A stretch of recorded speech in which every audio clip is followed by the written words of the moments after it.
Сьогодні вечір на дворі плюс-мінус 12 градусів і ми будемо готувати глінтвейн. Що для рецепту треба? Для рецепту взагалі почти нічого не треба. Бутилка червоного сухого вина,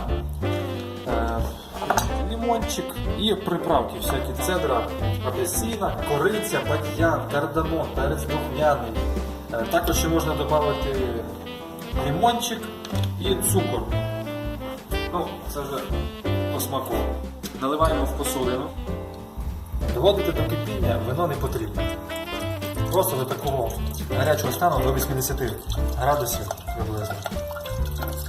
Кипятити його не потрібно. На маленький вогонь поки що ставимо. Ждемо, поки нагріється. Ось, і потім окинемо приправу. Глінтвейн в ніякому разі на великому вогні не ставити і помішувати протягом 10-15 хвилин. До кипіння не доводити, так щоб він був такий гарячкуватий. Запах неймовірний. Ну все, як ви приготували ваш глінтвейн, підігріли його, хай він настоїться хвилин 10-15, потім його ще трошки знову підігріти, процідіть і можете куштувати.